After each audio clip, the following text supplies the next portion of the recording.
Kami mengaminkan pujian ini Tuhan, bahwa firman-Mu adalah pelita bagi kaki kami, terang bagi jalan kami.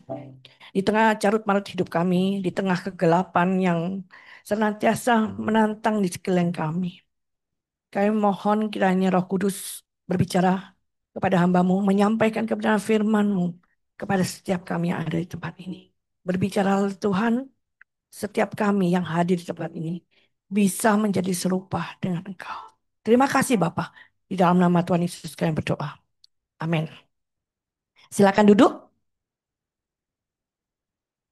Selamat pagi Bapak Ibu Saudara sekalian. Hari ini tema kita adalah colorful ya. Saya lihat ibu-ibu semua cantik-cantik kecuali Pak Yu. Pak Yu nggak cantik hari ini ya karena bajunya hitam. Ya, yang lain warna-warni ya. Nah, pagi ini saya akan menyampaikan sebuah kebenaran firman Tuhan yang kalau saya bilang mungkin nggak enak di telinga kita ya. Mungkin nggak enak di apa? Kok kayaknya hidupku dikorek-korek gitu ya. Ya, kayaknya eh, apa nggak ada tema yang lain. Nah, hari ini saya akan berbicara tentang dosa. Nah, hari ini siapa yang dari pagi tadi bangun buka mata belum berdosa? Ada? Ya, belum apa-apa gitu ya. Belum berdosa. Nah, saya hari ini akan mengajak kita melihat sebuah peristiwa dalam Alkitab yang kayaknya kalau kita bilang gitu aja kok dihukum sih Tuhan, gitu ya. Betapa seriusnya dosa yang dihadapi dalam cerita ini dan semoga itu membuat kita disadarkan bahwa setiap saat hidup kita setiap detik diancam dengan yang namanya dosa, ya. Diancam di sekeliling kita tertempted untuk melakukan apa? Ya dikit-dikit nggak apa-apa lah, gitu ya. Dikit-dikit aja nggak apa-apa, gitu ya. Nah mungkin kalau ibu-ibu sering dengar ada barang jatuh gitu ya, mau diambil lagi bilang belum 5 menit, gitu ya. Nah mungkin bilang kita dikit aja nggak apa-apa dikit gitulah. Yang penting nanti setelah itu mengaku kepada Tuhan, gitu ya. Bilang gitu. Atau kita mau jadi seperti Robin Hood yang ya nggak apa-apa lah mencuri, nggak apa-apa. Tapi endingnya apa? Untuk kebaikan katanya gitu ya. Kita seolah-olah menjustifikasi yang namanya dosa. Jadi kita hari ini akan belajar dari sebuah kisah yang mungkin Bapak Ibu sudah pernah dengar. Pernah dengar cerita kenapa Musa nggak bisa masuk ke tanah perjanjian? Pernah ya? Atau belum pernah? Nanti saya cerita kayak memudahkan nggak taunya nggak tahu semua. Nah, tadi saya tuh mendengar suara satu ibu-ibu yang cukup keras. Siapa ya? Nah, ibunya udah tersenyum. Bu, saya minta tolong bisa, Bu. Baca Alkitab, Bu. Ya, gampang ya kan? Bilangan 20 ayat 1 sampai 13. Jadi panjang semua ya. Yang lain ada yang bawa Alkitab apa enggak? Bawa handphone ya, ya, ya. Nanti handphonenya dikumpulkan di depan ya. Nanti setelah ini baru boleh diambil gitu ya. Bilangan 20 ayat 1 sampai 13. Cukup panjang ya. Mohon yang lain mungkin bisa memperhatikan.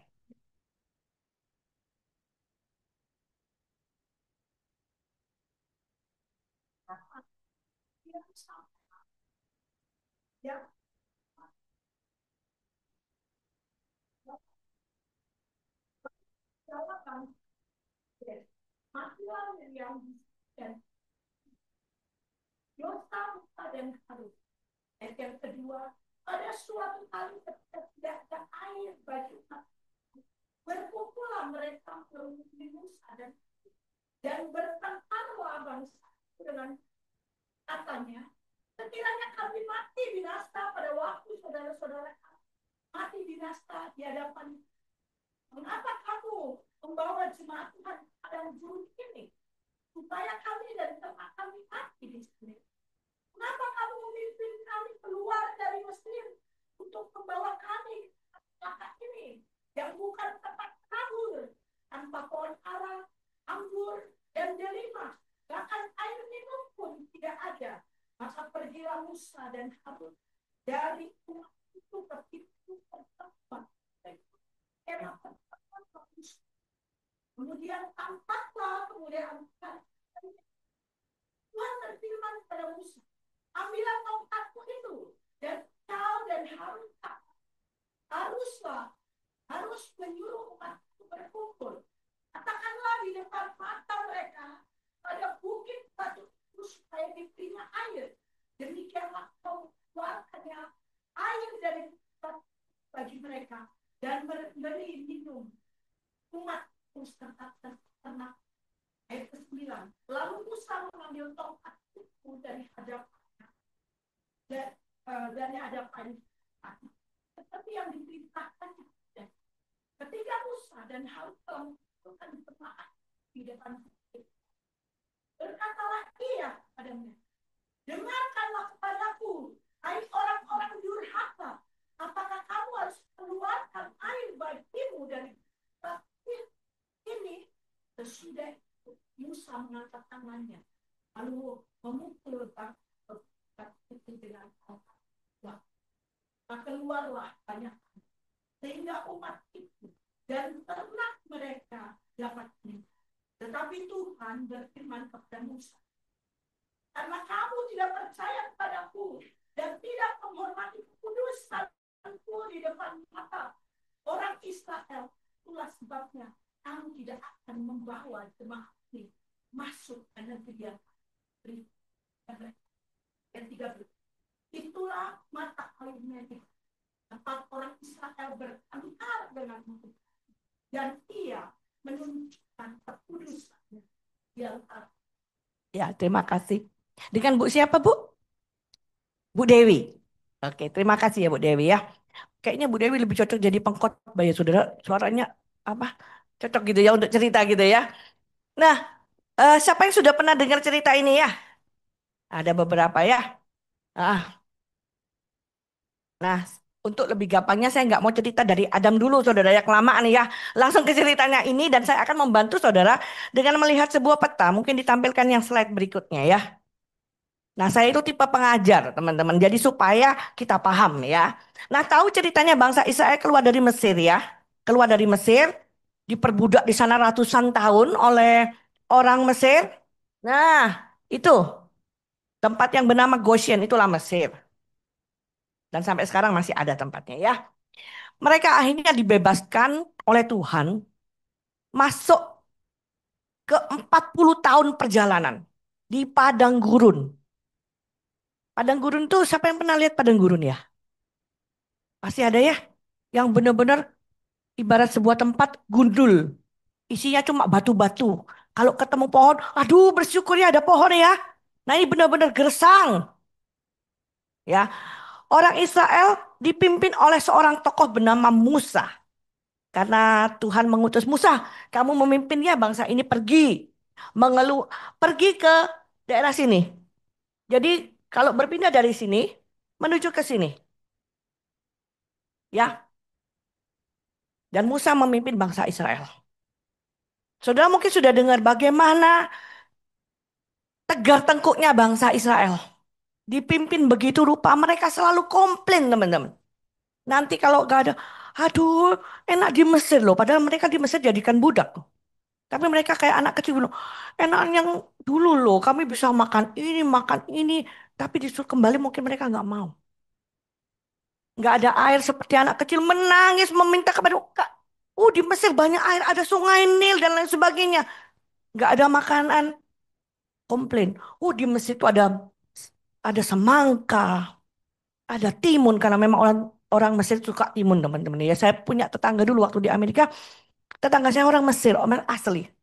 Saya bingung kok kita kan makan nasi.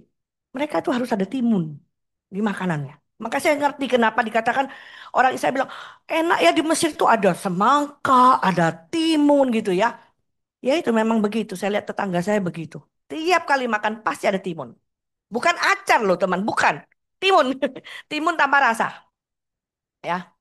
Jadi mereka selalu komplain. 40 tahun mereka di padang gurun dibawa. Dan Musa dengan sabarnya, ya, dengan sabarnya selalu menempatkan diri sebagai tameng. Ketika umat ini komplain kepada Tuhan, Musa maju.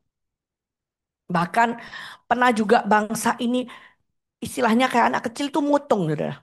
Tuhan marah. Tuhan, Tuhan bilang, gak akan aku pimpin mereka balik ke tanah perjanjian. Tapi apa yang dilakukan Musa? Tuhan, kalau bisa namaku kamu hapuskan dari kitab kehidupan selama mereka bisa. Tapi apa yang dilakukan Tuhan bilang tidak.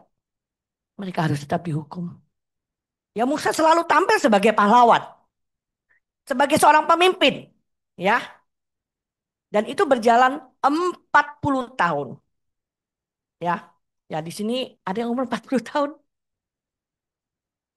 ada ya kecuali Pak Yoyo. 40 tahun ke atas ya. 40 tahun. Nah, di tahun yang ke-40, ya, mereka berada di sekitar sini. Jadi udah deket ya, ini tanda perjanjian ya. Tinggal ibarat kanu tuh kalau dilihat di peta tinggal ngelompat udah nyampe. Tapi ini ada sungai, Sungai Yordan yang besar itu. Ya, jadi mereka ada di sekitar sini. Dan itulah yang tadi kita baca. Kembali di sini, bangsa Israel komplain sama Musa, sama Tuhan. Enak loh, kalau kami jadi saudara-saudara kami yang mati itu loh. Kami lebih baik mati seperti mereka daripada kami kehausan seperti sekarang ini. Karena beberapa cerita sebelumnya, Tuhan itu marah kepada umat Israel. Mulai bilangan 13, 14, 15, 16, 17. Tuhan itu marah. Salah satunya di bilangan 13. Mereka sama, saudara. Minta makan, minum. Oh, enakan gitu, enak di Mesir ya kami. Nah, bayangkan, sudah. Udah 40 tahun. Tuhan pimpin begitu rupa. Mereka masih ingat, aku enak di Mesir loh. Yang terjadi apa? Tuhan hukum mereka. Mereka mati. Ya. Nah, bilangan 20 yang tadi sama, saudara. Kehabisan air. Nah, kali ini mereka tidak pengen ke Mesir. Mereka bilang gini, seandainya kami mati seperti saudara-saudara kami. Jengkelin nggak, saudara? Seandainya mati seperti saudara-saudara kami yang dahulu. Yang peristiwa 13, 14 itu loh. Dan seperti biasa, Musa dan Harun datang kepada Tuhan. Ya, mereka bilang Tuhan gimana nih umatmu? Seperti biasa. Ya, jadi inilah yang terjadi. Ya Musa di sini kembali datang kepada Tuhan. Tapi kali ini sangat tragis, saudara. Kenapa sangat tragis? Di bagian ini nanti yang akan kita bahas, saya ceritakan latar belakang depannya dulu. Jadi mereka udah nyampe di sini, tinggal masuk. Terjadi peristiwa ini. Dan gara-gara peristiwa ini, Tuhan bilang kepada Musa, Musa, karena kamu berbuat sesuatu yang membuat kekudusanku tidak dinyatakan di depan Israel. Kamu nggak boleh masuk ke tanah perjanjian. 40 tahun udah. 40 tahun Musa memimpin mereka. Ya, tapi karena satu peristiwa kecil yang menurut kita, aduh Tuhan kecil loh, kasihan loh. 40 tahun loh dia memimpin kita. Kita protes dia. Kita marah sama dia. Tapi hanya menurut menurut kita mungkin sebagai orang modern, saudara melihat, oh, Tuhan kesalahannya kecil. Ya, tinggal dimasukkannya sudah enak Tuhan. Saya tuh sering kali berpikir kalau ngeliat cerita ini, saudara. Seandainya saya jadi Tuhan ya. Tapi saya bersyukur saya nggak jadi Tuhan, saudara.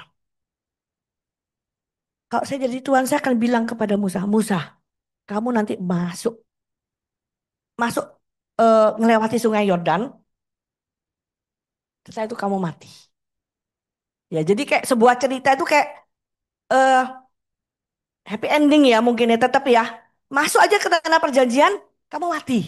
Dan mungkin Musa pun akan setuju, saudara. Tapi yang terjadi adalah apa, saudara? Tolong peta yang tadi tampilkan, peta berikutnya. Ini saya kasih yang lebih apa? Lebih besar gitu ya. Nah, kurang lebih orang Israel ada di sini, saudara. Dan disinilah peristiwa itu terjadi. Dan Musa dan peristiwa yang tadi kita baca terjadi di sekitar sini. Dan Tuhan bilang, Musa kamu nggak boleh masuk ke tanah perjanjian. Mungkin lebih dekatnya ini saudara. Musa nanti mati di gunung ini. Ya, Tuhan bilang begini, oke lah, win-win solution. Kamu nggak boleh masuk, tapi kamu boleh lihat dari jauh. Maka saya bilang, seandainya saya jadi Tuhan, saya kasihan sama Musa, saudara. 40 tahun dia memimpin bangsa Israel, masa nginjak aja nggak boleh. Maka saya bilang, Tuhan kasih nginjak kakinya dua gitu, setelah itu dia mati kan bagus. Tapi beruntunglah saya bukan Tuhan. Karena Tuhan bilang apa? Kamu hanya boleh melihat tanah perjanjian. Itu dari jauh. Dari seberang sini dia melihat, saudara. Ini loh tanah perjanjian. Gambarannya gambar gini. Ini loh tanah yang akan didiami orang Israel. Tapi Musa yang sudah memimpin 40 tahun tidak boleh masuk. Bagi saya pribadi, saya kalau melihat cerita ini, kok nggak fair ya? 40 tahun dia memimpin loh. Bukan cuma memimpin, dia seorang pemimpin yang saya bilang sangat luar biasa. Ya, 40 tahun. Tapi itu yang terjadi. Tuhan tidak mengizinkan Musa masuk ke tanah perjanjian hanya karena peristiwa di bilangan 20. Ya, bilangan 20. Apa itu, saudara?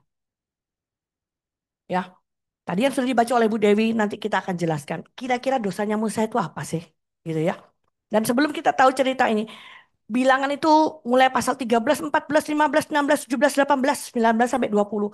Itu sebuah cerita yang kalau saya cerita itu kayak ceritanya sangat ironis, saudara.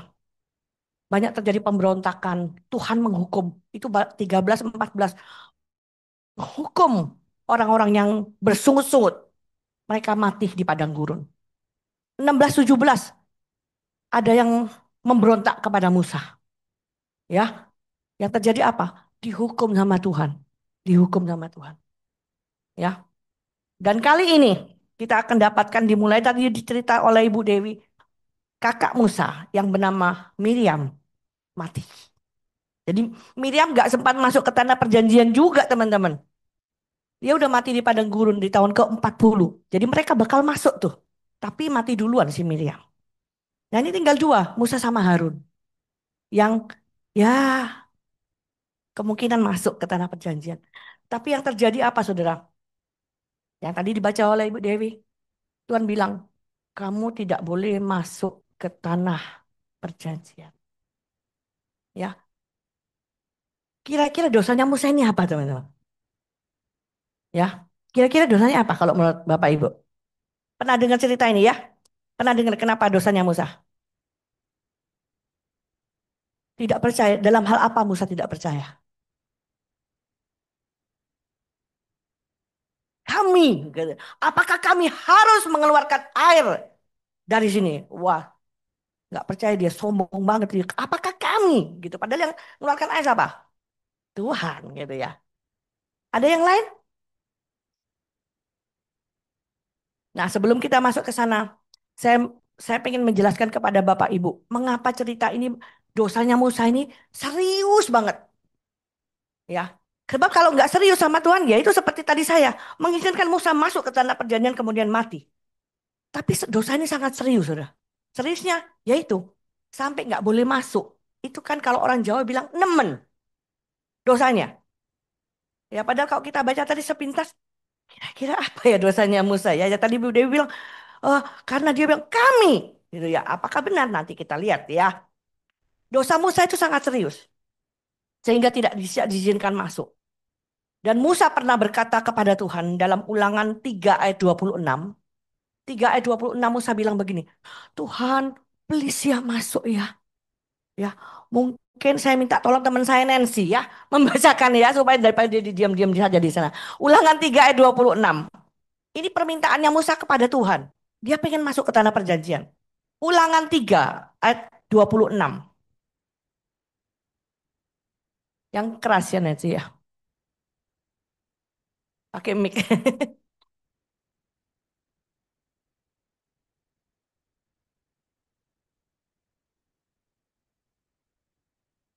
Kan Tuhan berfirman kepadaku, cukup, jangan lagi bicarakan perkara itu dengan aku. Jadi Musa rupanya tawar-menawar sama Tuhan. Dan terjadinya bukan cuma sekali dua kali. Tuhan bilang, mungkin ya Musa sepemikiran dengan saya, saudara ya. Tuhan lihat dikit lah. Tuhan bilang apa? Cukup, jangan ngomong lagi. Musa mungkin nawar lain kali. Anu lah Tuhan, apa ya sedikit aja nggak usah sampai sana aku mati di lautan misalnya gitu ya di tengah Sungai Yordan nggak apa-apa. Cukup, nggak usah ngomong lagi katanya Tuhan. Ibarat kayak seorang mama-mama yang sedang marah sama anaknya ya, nggak boleh ngomong, nggak usah ngomong, nggak usah diskusi lagi. Jadi dosanya itu sangat serius. Dan berikutnya kenapa kita tahu serius? Karena dosanya itu diulang-ulang. Kalau kita membaca Alkitab, teman-teman, itu Tuhan beberapa kali bilang, karena kamu berdosa kepadaku, berdosa kepadaku, berdosa kepadaku.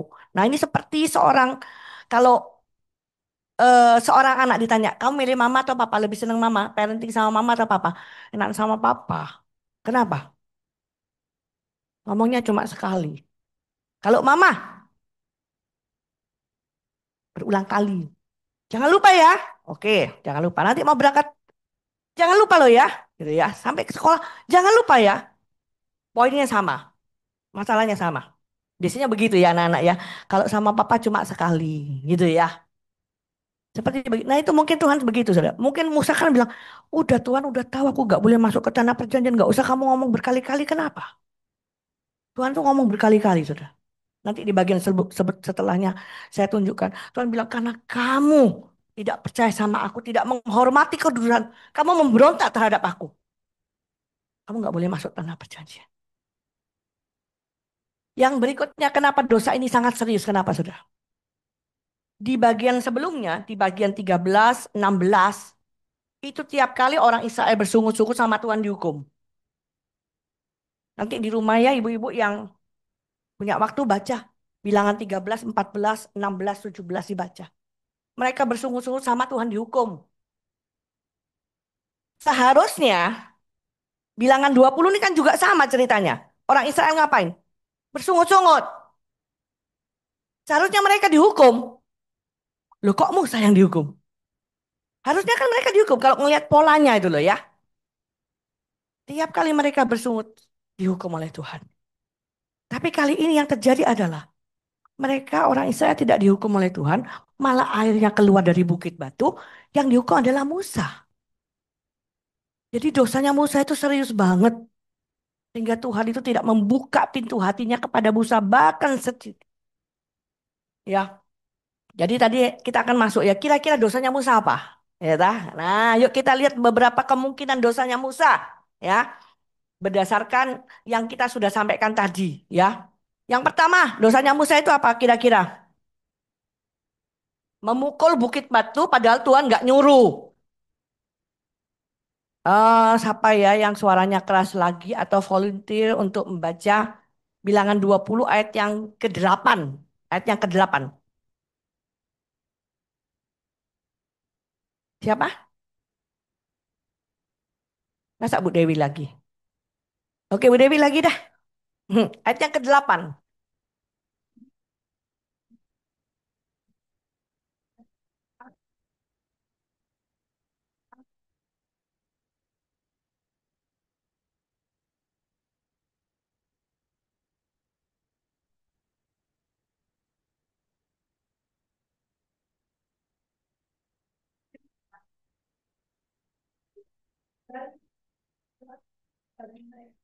Dan memberi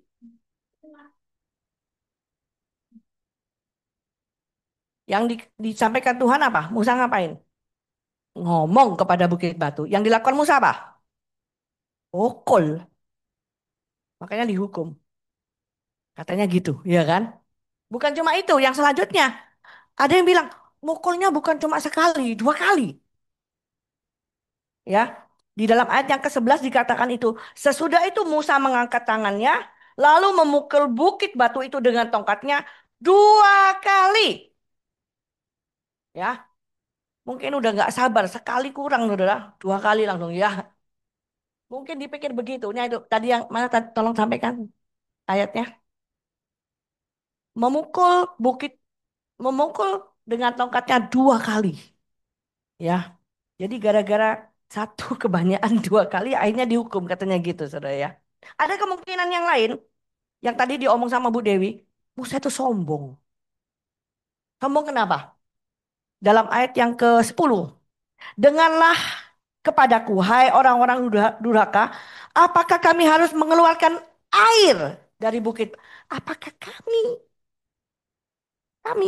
gitu ya.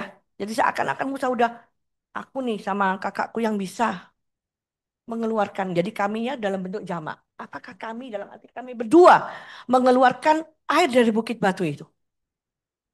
Atau ada kemungkinan yang berikutnya, Musa itu marah. Berikutnya, dengarlah kepadaku, hai orang-orang durhaka. Apakah kami harus mengeluarkan air? Jadi Musa itu kan disuruh ngomong sama Bukit Batu. Dia ngomongnya sama siapa? Orang Israel. Ngomongnya gini, hai orang-orang durhaka. Kalau bahasa Ibrani itu, kalau dengar kata durhaka itu kayak gimana ya? Kayak nggak bisa balas jasa gitu kayaknya. Mungkin ya kalau durhaka itu ya. Kalau bahasa Ibrani, hai kamu pemberontak. Pemberontak. Jadi bahasa Ibrani pakai kata pemberontak. Rebellious. Hai you rebels. Dia bilang gitu. Jadi di antara empat kemungkinan tadi dosanya Musa kira-kira apa Bapak Ibu? Marah. Ada yang lain? Hah? Yuk kita lihat ya apa dosa Musa itu ya. Jadi kita akan belajar juga walaupun tidak saya tulis bahasa Ibraninya tapi bahasa Indonesianya ya supaya belajar ya kita belajar ya. Apakah dosa Musa? Ya. Coba perhatikan ketika Tuhan pertama kali marah sama Musa, Tuhan tuh bilang apa? Tampilkan. Karena kamu tidak percaya kepadaku dan tidak menghormati kekudusanku di depan mata orang. Jadi ini alasannya. Tidak percaya dan tidak menghormati kekudusan Tuhan di depan orang Israel. Cuma kita bingung pada bagian mana Musa itu kira-kira tidak percaya dan tidak menghormati kekudusan Tuhan menurut bagian ini. Nah, bagian ini tadi kan saya sudah bilang Tuhan mengucapkan kalimat penghukuman ini berkali-kali teman-teman. Nah, mari kita bandingkan dengan beberapa ayat yang sama ya, kurang lebih sama. Silahkan bagian berikutnya. Nah ini, Harun dan akan dikumpulkan kepada kaum keturunannya sebab ia tidak akan masuk ke negeri yang kuberikan kepada orang Israel karena kamu berdua telah mendurhaka kepada titahku. Perhatikan kata durhaka. Ini kata yang sama yang tadi muncul. Memberontak. Kamu sudah memberontak terhadap perintahku. Dekat mata air meribah. Bilangan 27 Tuhan juga bilang. Karena pada waktu perbantahan umat itu di padang gurun Sin. Kamu berdua telah memberontak. Nah ini kali ini pakai tidak mendurhaka tapi pakai kata memberontak terhadap titahku untuk menyatakan kekudusanku di depan mata mereka dengan air itu. Berikutnya. Oleh sebab kamu telah berubah setia terhadap aku di tengah orang Israel, dekat mata air meribah, oleh sebab kamu tidak menghormati kekudusanku di tengah-tengah orang Israel. Dan yang terakhir adalah diucapkan oleh Daud dalam Mazmurnya. Jadi rupanya dosanya Musa itu sudah turun-temurun bagi kita orang modern kan tanyakan, jadi dosanya Musa apa ya? Tapi ternyata itu menjadi sebuah tradisi yang berlaku di orang Israel kalau mereka menyebutnya tradisi oral. Orang Israel memahami bahwa dosanya Musa adalah ini, saudara. Ia teledor dengan kata-katanya. Jadi, jadi apa yang dilakukan Musa itu bukan mukul dua kali itu yang jadi poinnya, bukan. Dia mukul kali itu bukan poinnya. Mukul bukit batu juga bukan. Tapi kata-katanya, mulutnya ini loh. Ya, mulutnya ada something. Nah, kalau teledor pada kata ini artinya gini, ngomong nggak mikir. Ya, ngomong nggak mikir itu teledor. Kalau dalam dalam istilahnya gitu ya. Jadi mari kita lihat kira-kira kata-kata Musa mana yang membuat Tuhan itu murkanya minta ampun sampai melakukan sebuah keputusan yang sangat besar. Berikutnya dari Mazmur tadi kita tahu ada sesuatu dengan mulut Musa, dari kata ada sesuatu dari ucapan Musa yang membuat Tuhan murka begitu rupa. Nah, kira-kira mana Saudara? Coba berikutnya. Nah, Tuhan kan tadi bilang ada dua ucapan Musa, saudara, yang kita kayak curiga. Tadi yang bilang Musa sombong dengan mengatakan, apakah kami? Dengan kata lain, bukan Tuhan loh, ya kan? Yang harus mengeluarkan air ini bagi air ini bagimu. Atau kata-kata Musa yang tadi, dia mengatakan umat Tuhan, hai kamu pemberontak, pemberontak, hai kamu orang durhaka, Ya, yang membuat Musa akhirnya mikirnya orang ini nemen, orang-orang Israel ini. Ya, mari saya ajak Bapak Ibu sedikit memahami pandangan ini. Dengan kemunculan kata memberontak yang cukup banyak, sudah. Dari yang tadi yang saya sudah sampaikan kepada Bapak Ibu ya, memberontak terhadap titahku, memberontak. Dan bahkan saudara, yang menarik adalah Mazmur 106 ayat 33. Kan itu dikata sebab mereka memahitkan hatinya, benar ya? Pakai kata memahitkan. Coba saudara lihat di dalam bahasa Ibrani-nya saudara. Perhatikan, ditulisnya apa? Memberontak, memberontakkan hatinya. Kalau bahasa mungkin kalau mungkin penulis LAI bingung sudah. Apa ada istilah memberontakkan hatinya gitu ya. Jadi pakai istilah apa? Memainkan hatinya. Tapi pakainya memberontakkan hatinya. Memberontakkan rohnya, spiritnya gitu loh. Tapi dalam bahasa Indonesia dipakai memainkan hatinya. Ya. Nah saudara, mungkin Musa itu berpikir begini saudara. Orang-orang ini nggak tahu diri orang Israel ini. Tuhan sudah sediakan demikian rupa.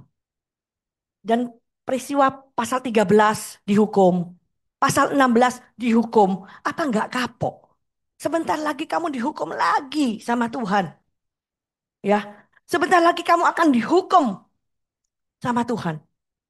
Sehingga dari mulut Musa keluar kata, hai kamu pemberontak. Pemberontak. Ya, dengan kata yang sama Tuhan memberlakukan Musa. Karena engkau memberontak sama aku. Sama perintahku. Maka kamu gak masuk ke tanah perjanjian. Ya, jadi tindakan Musa yang dikatakan itu sebagai sebuah ironi bagi Musa sendiri. Kamu menyebut orang Israel pemberontak, pada saat yang sama kamu memberontak kepada aku. Ya, waduh, bahkan ucapan itu sampai begitu rupa dipelihara Tuhan ya. Ngomong salah sedikit saudara ya. Bagi kita sedikit ya saudara ya. Tapi Tuhan itu ngomong berkali-kali, kamu memberontak Musa. Kamu dan Harun memberontak terhadap perintahku. Ya, coba minta tolong Alkitabnya dibukakan 20 ayat 8. Coba perhatikan ya, 20 ayat 8.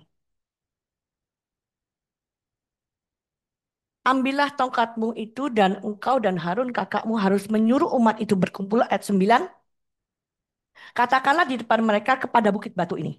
Dikatakan begini, kamu nyuruh umat berkumpul, terus kamu ngomong ke bukit batu. Ya, di depan umat ini. Supaya diberinya air. Sebenarnya simpel saudara ya. Simpel banget. Kamu ngomong sama bukit batu, ya, nanti airnya keluar. Ayat 9. Lalu Musa mengambil tongkat itu dari hadapan Tuhan. Dia ngambil tongkatnya. Seperti yang diperintahkannya. Perhatikan. Seperti yang diperintahkan Tuhan. Memang Tuhan nyuruh begitu kan? Ayat yang ke-10. Sebenarnya Musa kan tinggal ngomong.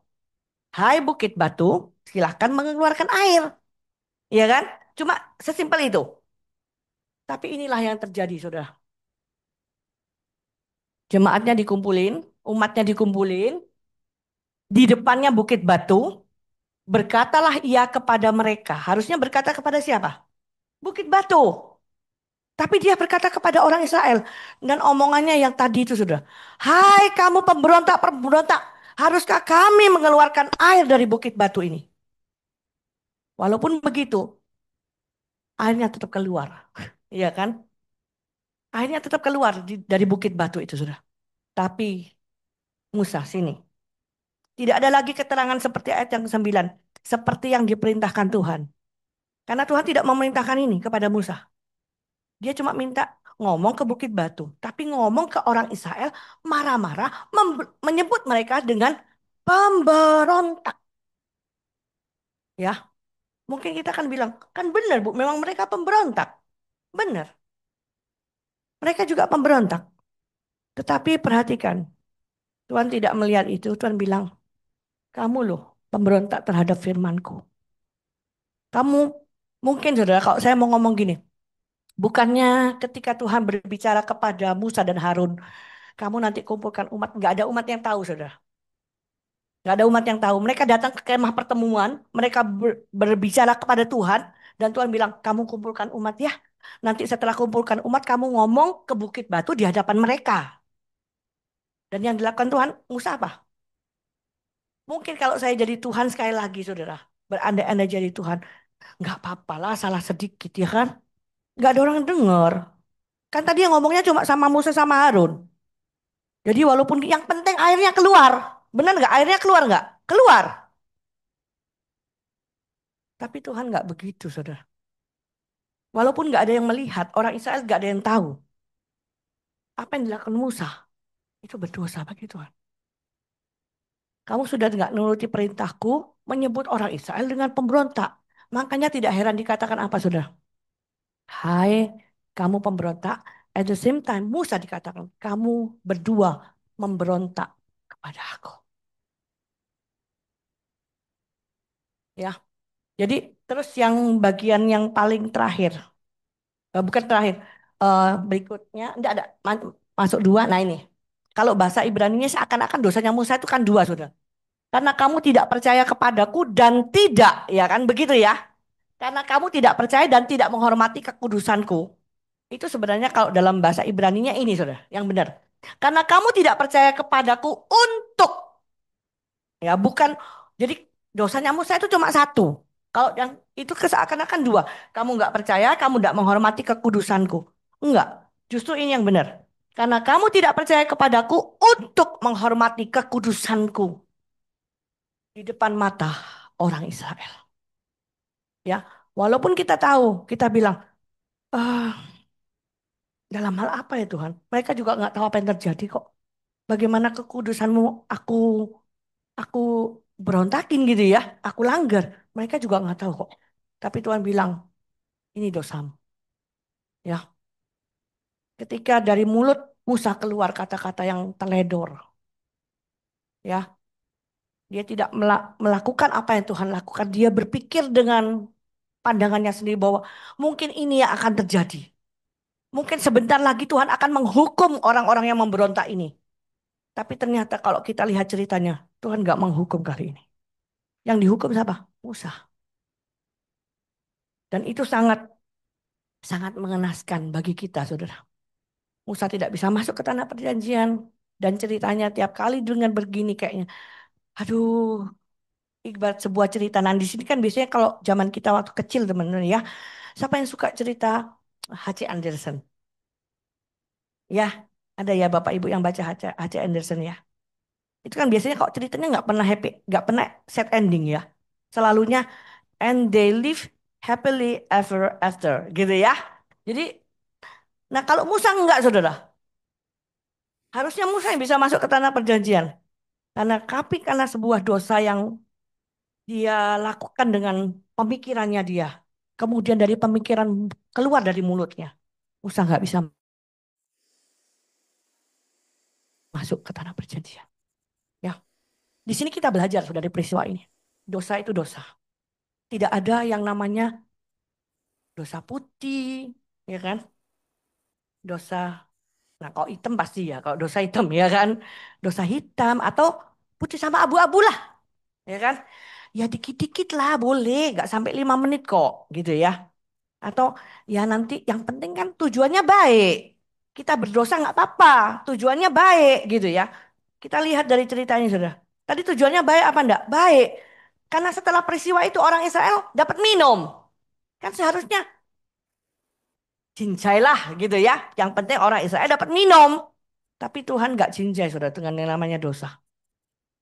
Dia tetap melakukan dosa adalah dosa. Tidak ada dosa besar, besar, tidak ada dosa kecil. Kita juga bisa belajar dari peristiwa ini kenapa saudara?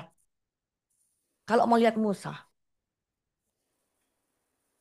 jasanya Musa itu banyak. Dia adalah orang penting dalam sejarahnya bangsa Israel. 40 tahun memimpin mereka. Tapi karena sebuah eh, peristiwa kecil, satu aja. Kecil bagi kita ya sekali lagi ya. Kayaknya kayak pepatah mengatakan apa namanya yang apa hujan sehari itu loh, saudara. Ayo yang pinter, yang pinter peribahasa kuno, yang apa dihapus dengan hujan sehari. Ayo siapa dapat hadiah nanti dari Pak Yo? Ayo cepet. Siapa? Panas setahun. Dapat hadiah Bu nanti dari Pak Yo ya. Panas setahun dihapuskan oleh hujan sehari atau nila setitik rusak susu sebelanga. Mungkin seperti begitu. Ya, Tuhan udah nggak mikir. Mungkin Musa bilang, Tuhan aku loh dari waktu di Mesir loh aku memimpin mereka. Mbok ya diperhitungkan toh Tuhan. Tuhan bilang, nggak usah ngomong lagi. Nggak ada deal-dealan. Dosa adalah dosa. Sangat parah saudara ya. Nah itu mengingatkan kepada kita saudara. Untuk kita semua yang ada di sini. Ibu-ibu, bapak-bapak yang ada di sini. Kita semua punya rahasia yang kita simpan antara kita sama Tuhan. Apapun bentuknya. Gak usah bilang, enggak loh punya Pak Yo lebih besar. Saya kecil. Pak Yo lebih banyak. Nah itu berarti mama, mak kepo. Dia tahu dosanya orang lebih banyak daripada dosanya diri sendiri. Terus bilang, itu lebih banyak. Aku dikit loh. Ya biasanya kalau perempuan kan gitu saudara ya. Iya apa enggak? Enggak. Oh, kalau di Oikos enggak ada Pak Yo. Di tempat lain. Kita mungkin berpikir dosa kita itu kecil. Ya, berapa banyak kalau kita bayangkan teman-teman ya. Dari pagi tadi aja. Berapa banyak dosa kita. Kita kan mungkin bilang, oh tadi lupa sembahyang. Lupa sembahyang, lupa sate. Lupa sate tadi. Ampuni Tuhan, ya kan bilang begitu ya. Itu yang mungkin kita mikir, ya gak apa-apa lah itu kecil kecil banget. Nanti bisa dianu, ya kan? Kita mikirnya begitu. Atau kita melakukan dosa yang menurut kita juga besar yang tersimpan di dalam diri kita. Ya, mari kita datang kepada Tuhan. Selama anugerah itu masih diberi. Kita melihat dalam cerita ini kepada orang Israel, Tuhan memberi anugerahnya. Walaupun ini nggak lazim. Kenapa? Biasanya dihukum. Tapi kali ini orang Israel kayak dapat anugerah. Mereka bersungut-sungut, mereka dapat air. Senang mereka. Tapi Musa, mungkin kita bilang sekali dia berdosa, langsung dihukum. Kayaknya nggak fair ya. Tapi itu juga belajar pelajaran bagi kita. Setiap apa yang kita lakukan, dosa yang tersembunyi dalam diri kita, apapun bentuknya, selama anugerah itu mari diberikan, mari kita datang kepada Tuhan. Datang kepada Tuhan, segera minta ampun. Kita nggak pernah tahu anugerahnya itu diberikan kepada siapa. Sebab Tuhan tuh bukannya Tuhan yang kamu dosa begini langsung nggak selamat. Oh nggak ada kita di sini. Karena dosa kita terlalu banyak. Tapi anugerahnya tetap diberikan. Ya, kalau dosa itu nggak serius saudara. Tuhan tuh nggak mengutus Yesus Kristus di atas kayu salib. Kenapa? Dosanya terlalu hitam untuk kita tanggung. Sampai, nak, sini nak. Tolong kamu gantikan dosanya orang ya. Dosa siapa? Suruh.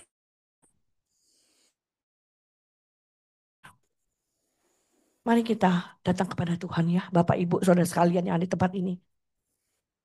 Dosa kita. Selama anugerah itu masih diberi. Tidak ada yang tahu. Saya tidak bisa menjanjikan bahwa dosanya ini masih ada anugerah. Dosanya ini nggak ada anugerah. Saya bukan Tuhan sekali lagi. Tetapi ketika anugerah itu masih diberi, kita diberi kesempatan, kita diberi waktu.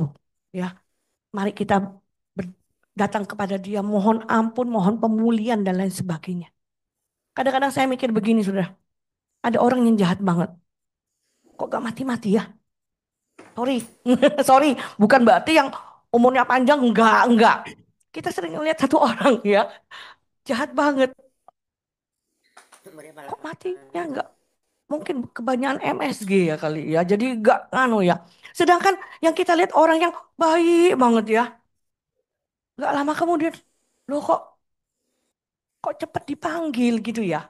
Kok cepet ya Tuhan ya. Kayak merasa seperti begitu gitu lah. Kita nggak pernah tahu anugerah dan kesempatan yang diberikan Tuhan kepada kita. Tidak pernah tahu. Makanya ketika kita masih ada waktu, masih ada kesempatan, diberikan banyak hal, diberi kesempatan untuk beribadah, mendengar firman Tuhan, kita pulihkan diri. Ya, dosa, dosa kita. Saya, Bapak Ibu sekalian yang ada di sini. Kita datang kepada Tuhan, menyampaikan, ini loh Tuhan dosaku, kasih kekuatan. Who knows, anugerahnya diberikan kepada kita. Sekali lagi saya katakan kita tidak pernah tahu apa itu anugerah.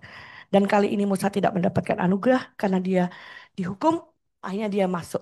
Tidak bisa masuk ke tanah perjanjian. Tapi orang Israel kali ini mendapat anugerah. Ya, itu menjadi peringatan buat kita sekalian. Saya mengundang kita semua bangkit berdiri, kita akan nyanyikan lagu Ku Masuk Ruang Maha Kudus.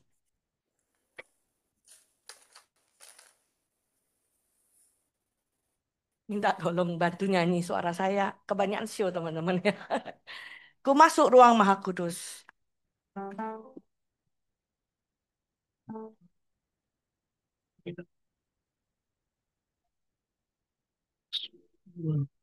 Maha Kudus dengan darah anak domba,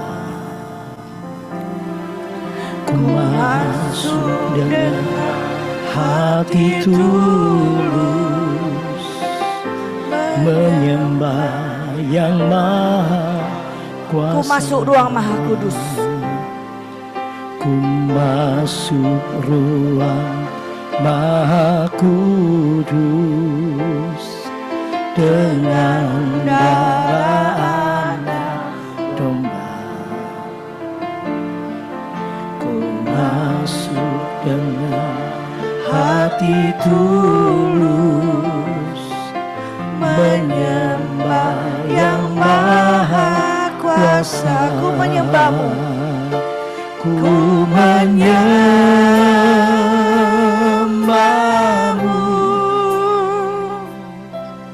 ku sembahmu,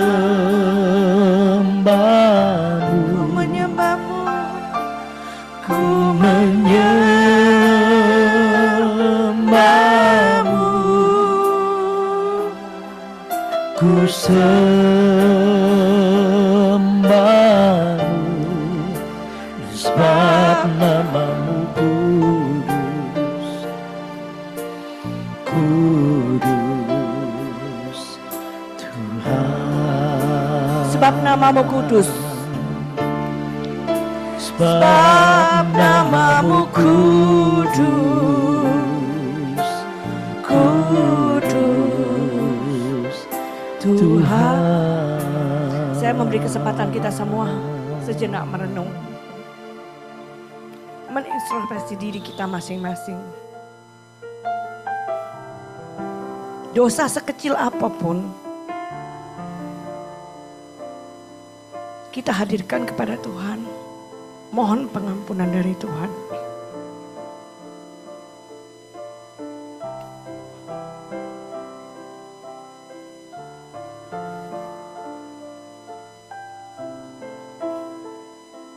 Siapa tahu anugerahnya masih diberikan kepada kita.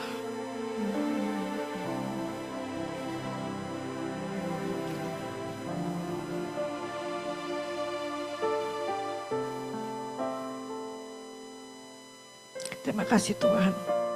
Mengingatkan kembali kepada kami tentang seriusnya dosa. Kami orang-orang berdosa ke hadapan-Mu. Mohon anugerah-Mu Tuhan.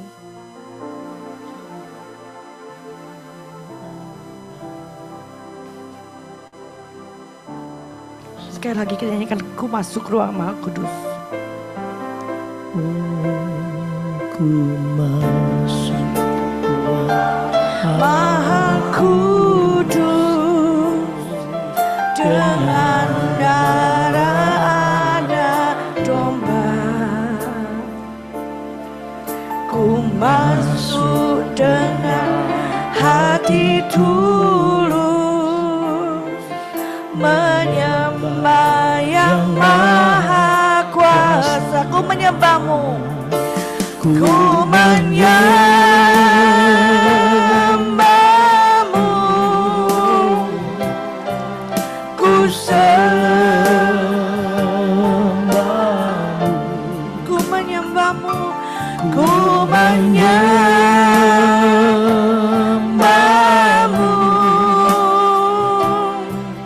ku sembahmu,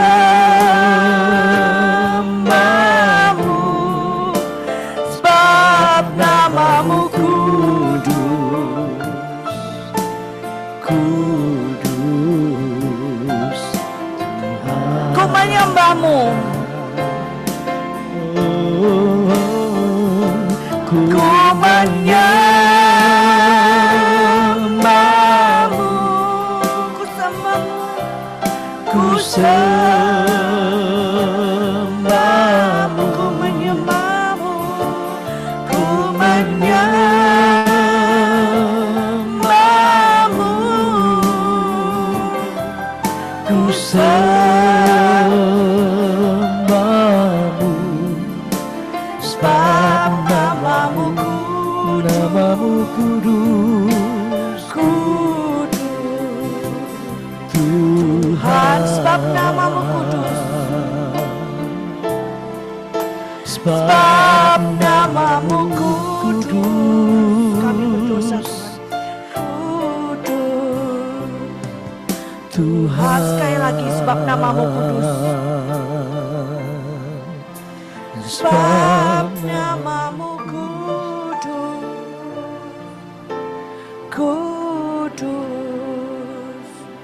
Tuhan.